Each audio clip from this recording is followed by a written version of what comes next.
Ladies and gentlemen of the old world, I hope you're all doing well, and welcome to this community showdown. It's going to be the Beastmen led by Tom, facing off against the dinosaurs, who shall be helmed by Lord Shaftesbury here on the Terracotta Graveyard, and let's go ahead and break down these armies. So, for the Beastmen, front line's going to be Gore Herds, and it is going to be the dual-wielding variant, which, for their cost, actually trade very well into dinosaur infantry, like Saurus and Skinks.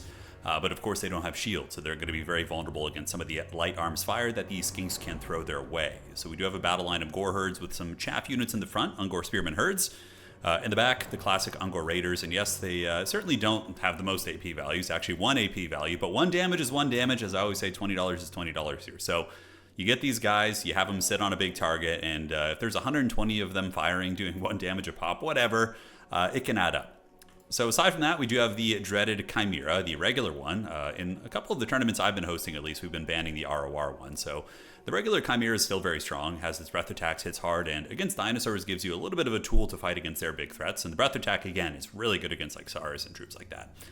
Doombull or Gorebull on the ground, anti-large specialist, and we do also have a great Bray Shaman of Shadows with Melkoths and the Penumbral Pendulum. Looking at the army of the Giant Shaft, he's going to be rocking a whole bunch of Skink cohorts backed up by a Velociraptor core. So he's got Coldland Spear Riders going for the anti-large tech, really looking to control the large-scale game. Cohort of Fodl here, going to be punching with their Croxcore Power Fist. They're kind of like Butchers of Kalkengard in that they're generally good in most matchups. They just have good stats, they hit hard, and are also have Perfect Vigor, if I'm not mistaken, as well. Let me zoom in and check. So yeah, these guys do have Perfect Vigor, which is an insanely good stat. And wow, 4 Velociraptor calves, so we just have 4 Coldland Spear Riders. Certainly going to be lacking a little bit in the infantry department here, but Mazdamundi with his magic.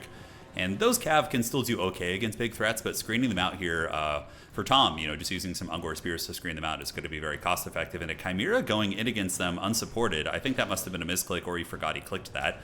We'll have to come back to that action and see how that goes in just a minute. But in the front, the Power Fist Croxcores, and say that 5 times fast, bit of a tongue twister. Do get in there with their big meaty fists and start to put a beating down on these Gores, but immediately draw their attention elsewhere. Now on this side, we do get the Chimera landing. Now, is this a bait? Is he going to be using a pendulum? He doesn't have Pit of Shades. Normally when you see people land an SE like this, it's going to be because you have a Pit of Shades or something else to kind of bait them with. But yeah, the Croxcores are coming in, and they're going to be trying to take down that Chimera. Pendulum on that blob would have been very, very good there instead of using it on the Skinks, which isn't terrible. It does go through and do some damage, but yeah, Chimera's getting it pretty good. Elsewhere on the battlefield, looking on the flanks, Coldland Spear Riders attacking into Gore Herds, which is pretty good for them. The Gore Herds do not really have good AP values, and going against the 90 armor of the Coldland Spears is going to be very, very tricky. Corn Gore is going to be saturating in, giving their anti-large halberds, and we'll follow that battle with great interest. So back on this side, let's see how this dreaded combat goes. The Chimera doesn't have the most melee defense, but it is immune to flanking, so it doesn't really take a penalty from being hit in the front and the back there. Big Al Gorebull comes over here, and Gorebull is going to be pretty good at chopping down these cav, and it does look like Mazdamundi going to be trying to stop the Corn Gores from coming in, and Tom really determined to save his big monster. And I mean, it could end up working out for him. If he gets the Corn Gores and the Spears in there and that thing does escape and is able to use its breath attacks, not going to be bad. And you can see it actually is doing some respectable damage against the cohort of Fodl. A very strong monster. 57 melee attack, poison, magic damage, fire damage, brings so much utility to the table. Elsewhere on the battlefield, we do see objective number 2 going to be going to the Beastmen as the Corn Gores do arrive and push back the Spear Riders. Centaur's right here as well, getting charged, unfortunately, so he probably is super hyper-focused on his micro up there on the high ground, so those Centi's going to be getting it. But if the Corn Gores follow up and the Spears follow up, honestly, it's still a win for him. Now, let's look at this situation here. The Bastillodon Rev Crystal actually charging in, going balls deep here, trying to run over the Great Bray Shaman. And does the Chimera live? The Corn Gores get in and help, Gorebull's able to help out, and it looks like the Chimera was able to survive that onslaught. Is very low, and this is the fair and balanced Chimera that doesn't have regeneration, so it's not going to be able to heal up from this without, of course, the assistance of other healing magic that the Beastmen don't have. So, overall big macro look. Nobody's going for this low ground objective. Definitely should just park those Centaurs and get that point. I mean, imagine the points difference. If he had just spent like a 300 gold infantry down there earlier, Homie would be at like 500, 600 points right now, if not more. It'd be a very, very big lead. And a big loss here for Lord Shaftesbury. He does lose 2 Coldland Spear Riders in sustained combat with the Corn Gores, as well as the Ungor Spearmen, so a bit of a disastrous fight right there. Granted, the value trading is close. A lot of the value, though, that the Lizardmen do have is tied up in that Chimera, which is still functional. He does whiff a breath attack right there. Usually breath attacks you don't want to use against targets that are moving. You want to wait for them to get in combat or be bunched up somewhere, or just static, right, if they're just standing still. But the best time to use breath attacks is, let me show you, right about now. So when they're going to pile in, you're going to see they're going to kind of bunch up in a way, so they're all going to kind of try and step forward and fight. So like when they're in static combat like this, assuming they weren't, chasing a running unit, that would be the best time because you just butter up so many of those bad boys right there. Dinosaurs do get the Sacred Cohort of Fodder back out. Rev Crystals on the table, Cold One Spear Riders, and a Terror-causing Distillodon. Mazdamundi's magic, we've seen what it can do in games. It is absolutely brutal. So right now, it looks like there's going to be some witchcraft going down. Melkoth's on Feral Cold Ones. Probably thought those were Cold One Riders. Honestly, probably not worth it to use on the Feral Cold Ones.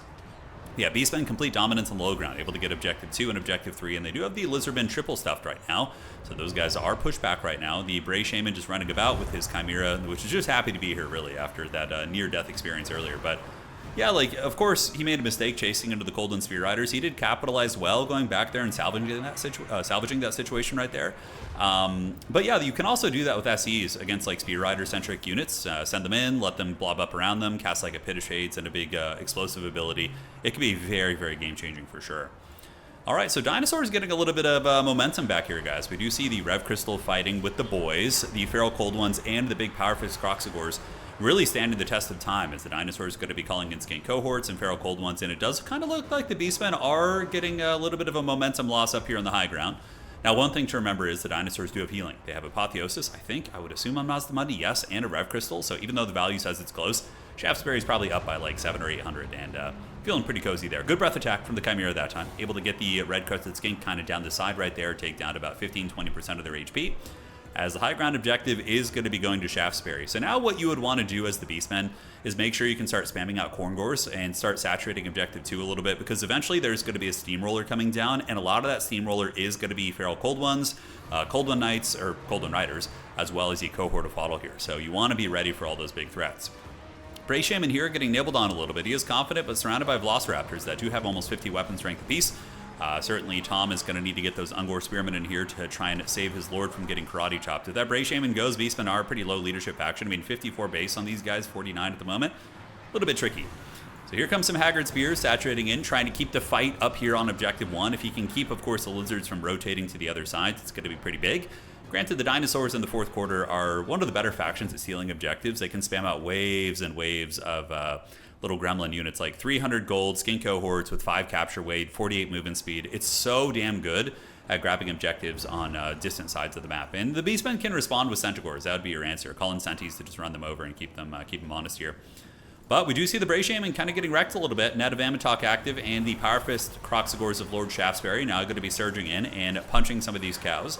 And yeah, they're going to be getting made into some beef right here, some beef patties from those Power Fist Croxagores. On the backside, a Cohort of Sotek being called back in. Lizardmen just getting waves of infantry. And now we do see the Velociraptor Cold One Spear Riders coming in to try and ninja the middle objective. And I don't think we see any counterplay to that right now. The Corngors that were down there moved up here, which of course has actually given the Beastmen some fighting capture weight here, and maybe they'll be able to wrestle it back. But I do think just kind of securing the objective you already have in this very kind of close, point advantage situation probably would be a little bit stronger here. So some Centaurs trying to fight off the Power Fist Croxagores, but they just kind of drive them back and continue laying a walloping here on the Great Bray Shaman.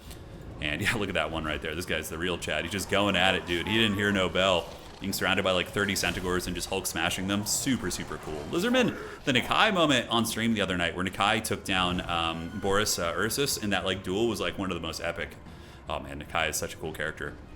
But Red Crested Skinks on their way in. They are going to be pretty good against the Corngors.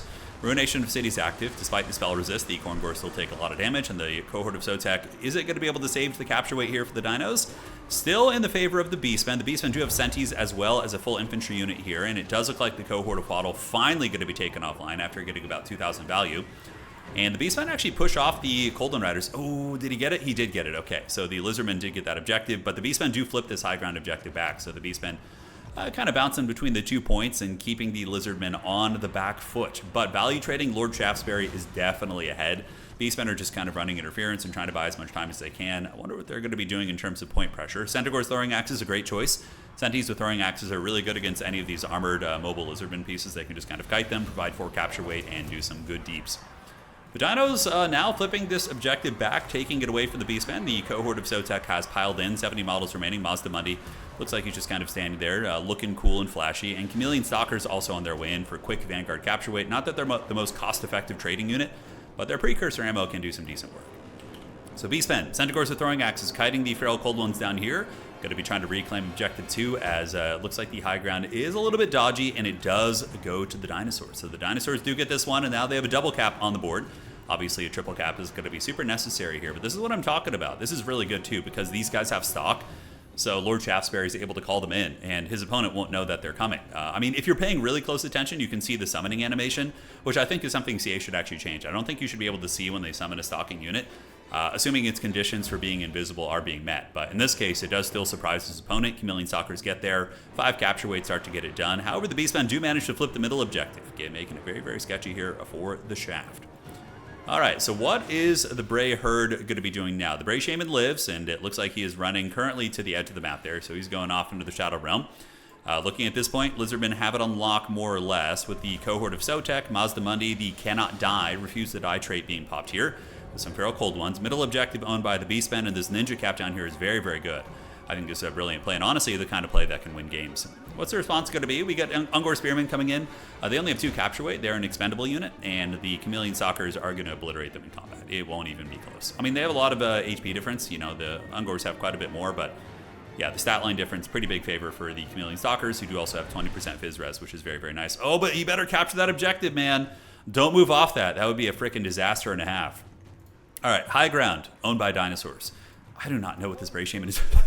Is he just like running him into no man's land here? Like, isn't the Beastman spawning on the other side, right? He's just running him into enemy territory, dude. He's going behind enemy lines here. Maybe he's trying to like get his opponent to waste the unit, chasing him into the corner. I do not know what's going on with that. But, you know, I guess hiding right under your enemy's nose is the way to do it. Objective 2, Bray Herd controlled. Low ground objective is going to be held by the Chameleon Stalkers for now, but now they're getting attacked by Harpies, and the Ungor Spearmen could probably pile in, and those Chameleon Stalkers would lose that fight. And the Beastmen coming in with some throwing axes that can potentially threaten Objective 3. Dinos obviously need to get all the objectives to win, and they need to hold them, which is going to be hard, considering it's kind of a close-ish game. Certainly, I would say a little bit value-favored for the dinosaurs, but Beastmen are a gremlin faction. They can certainly present some quick capture weight as well, so we'll have to see how this goes. Middle objective is owned by Beastmen, and the Cold One Knights and the Chameleon Stalkers slowly dragging down the Gore Herds, which is going to be yielding a big capture weight advantage, and that objective should go here. And how's it looking down on the low ground? The Bray Herd coming in with their Harpies, their Centaurs, and their Ungabunga Ungors. And they do manage to break the Chameleon Stalkers here. Yep, negative 17 leadership. Harpies pretty good there. They're 38 melee defense, and the fact that they can deny the charge bonus is pretty damn good. And they do manage to rout off those Chameleon Stalkers. So yes, the dinos are going to be getting most likely 2 objectives, but here you can see the Beastmen threatening a little bit. Mazdamundi on his toilet seat trying to hold it down here. He's going to need a little bit of support as some cohorts are coming in. The cohort, very good choice. Cohort and Mazdamundi will be 8 capture weight. That should be able to deal with most threats. Middle objective, how is it looking? Beastmen still have their Gore Herds grinding. And Gore Herds are kind of a grindy unit. They can get in there and they can go fisticuffs. Granted, the Golden Riders can beat them in sustained combat, but it looks like they're trying to move away right now and chase down the Senties. Definitely should focus on just taking down these Gore Herds and getting rid of that threat right there. Down here, Lizardmen are in the process of losing this objective. That's going to be really, really tough. The Bray Herd rotating their Ungors here. And the Ungors, even though they're very small and haggard, they will be very good against the big cap. They do have an anti-large bonus. It's not massive, but plus 12 is pretty damn good. And there's 160 of them. So when you add that bonus versus large in and get the stat increase from that, man, it's actually quite substantial. But he really needs to make sure he gets this objective, because dinos currently have him triple capped, so they're getting 3 victory tickets per second. So flipping this objective is going to be of the utmost importance. Really nice play by Tom here, sending in the Harpies to try and run interference on the Skinks. It's very similar to what Chaos players do with the Furies, but these Skinks are going to be ignoring them and running to the objective to try and mitigate that capture, and they would be able to, right? Because these guys have 5 capture weight, these guys only have 2 apiece. So very, very nice play right there. The Beastmen are going to need a little bit more to get up to that point, as another cohort unit's going to be on their way in. Middle objective is owned by the Lizards, and high ground objective, Mazdamundi's actually in the danger zone a little bit. He is kind of getting poked here, but the sweet Siren of Lustria, the thick Slan, many a mortal have fallen trying to take down Mazdamundi, and they only to crash upon his thick, voluptuous shores. So he's going to be running away right now. Stalkers and cohorts fighting versus Senties and a couple other units here. Honestly, Beastmen might be able to threaten that objective, though, which is very scary. On the middle point, Ungors fighting against Chameleon Stalkers and cohort of Sotek. What a knockdown, drag-out game between these players, man. This is a really, really tight one. Looking at Objective 1, currently it is owned by the Dinosaurs, and they do have their cohort in here, and a second cohort, which is going to be very, very tough to stop. Cold One Cav heading back to the middle objective, and it looks like they're going to be rerouting, actually, to deal with the Centaurs coming in. And yeah, Lizardmen do have that triple cap right now, but Beastmen don't need to cap for that much longer to win the game. They do not. And it looks like the Beastmen probably going to be allocating their efforts up to the high ground here. Oh my god, the Bray Shaman returned, did he? Oh, the Bray Shaman coming back in. I want to know his story. So if you're watching this replay, Tom, please tell me what was going on with that Bray Shaman. Was it intentional? Did you accidentally chase something? There's got to be a deeper story. So Mazda Thickness hiding in the trees, which is smart, because if he died, a -16 on all these cohorts, which don't have the best base leadership, would be very, very bad. Down here, Dinos holding on, their cohorts doing very well, and also the Velociraptor Cav able to get in combat with the Centaurs. They should trade very well there, but there are a lot of Gores nearby, which will be able to help drag down some of these Velociraptors. So the fighting does rage on, guys. You can see a lot of the objectives are in flux. It is getting super tight. Dinos basically just need to hold on and hold the objectives long enough to win on 2, and then they can probably consolidate on 2 objectives and have a pretty easy win. Well, in the middle, guys, Goreherd's getting it done. Velociraptors rotating down from the high ground objective. Up here, it does look like the Feral Cold Ones are going to be able to anchor it down. Mazda Mundi, worst case scenario, could move back in there. The Bray Shaman, I mean, wouldn't he be helpful for capture weight over here? I feel like he would. Although hiding him back there is absolutely hilarious. I mean, that is the spawn of the dinosaur. So hiding behind enemy lines. I mean, I wonder if Lord Shaftesbury actually didn't notice he was back there the whole time, and it's just such a meme thing. Oh. I mean, if you look at the minimap, you can certainly see his little star right here, and both players would see that, but it's not a place you would look often, right? So, yeah, hilarious. Lizardmen holding it down, cohort of Sotek and the regular cohorts, proving their worth to the old ones, watching from somewhere, maybe space lizards, space toads.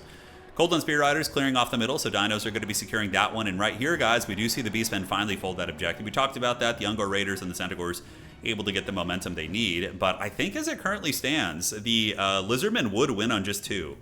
It's very, very close, but I'm fairly certain that that's going to be the case. So the Dinos just need to hold Objective 2 and Objective 3, and they will have this game on lock. And they could just spam out Velociraptor Cav, probably. The Velociraptor Cav will counter the Goreherds as well. Soft counter Goreherds and hard counter Centaurs.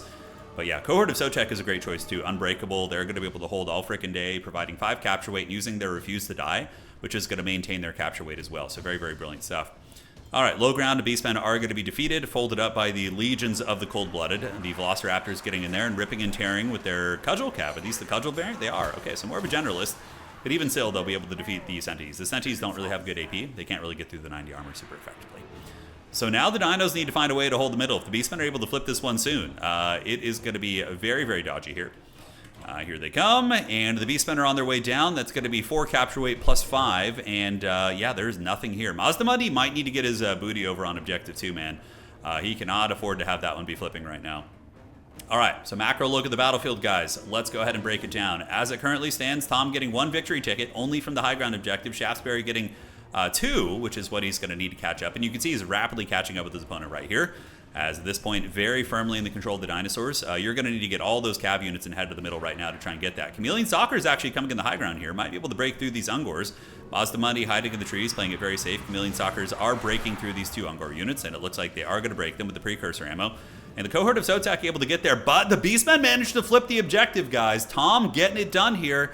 And now it's, man, yeah, you can see 1 victory ticket, 2 going to the forces of the Beastmen. And I think that might be enough to close out the game. The Dinos, of course, do have momentum coming across the board, but is it going to be able to flip quick enough? I don't think so. He's getting those 2 victory tickets. He's going to need to flip it in like the next 15 seconds, basically, or else he's going to be cooked.